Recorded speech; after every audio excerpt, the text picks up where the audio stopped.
Term na madamot. Madamot daw po ako. Hindi ko na po babanggitin ang pangalan mo. Ito po, kasi hindi naman po sa lahat ng oras ay pwede po akong magbigay sa inyo. Kasi po, unang-una po, may magulang po akong nagmi-maintenance din. Hindi lang po pansarili ko. Oo, sabihin po natin na single ako, pero may obligasyon din po ako sa parents ko.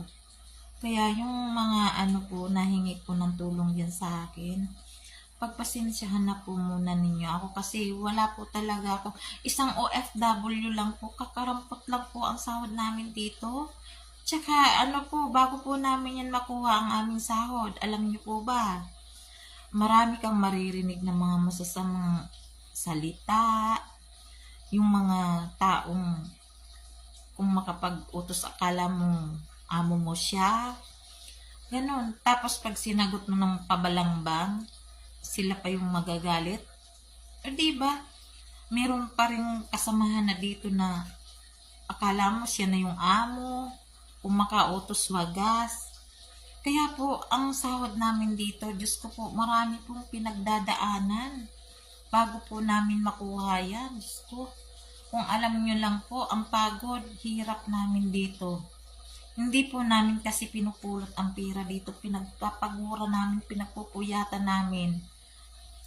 Opo, handa po akong tumulong, pero kung meron po ay ako'y magtutulong, pero hintayin lang po ninyo. Hindi po ako nangako sa inyo na bibigyan ko po kayo. Basta ang sabi ko lang, hintayin ninyo na ang signal ko, talagang magbibigay po ako. Hindi po ako madamot. Yan po ang sinasabi ko sa iyo.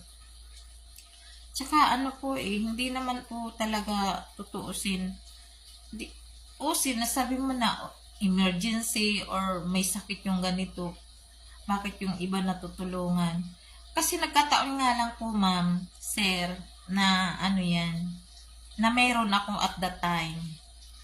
Kung naman, ay bakit naman hindi? Kasi hindi ko naman, tsaka unang-una po, tinitingnan ko talaga yung sitwasyon ng tao bago ako magbibigay.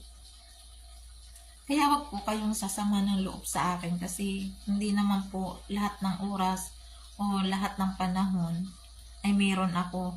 Kasi ganyan nga po, meron akong pamilya, may parents akong nagmi-maintenance na silang dalawa. Siyempre yun po ang uunahin ko bago yung iba. Kahit na nga sarili ko, hindi ko na naaasikaso, di po ba? Kita naman ninyo. Kasi po hindi po lahat ng oras talaga ay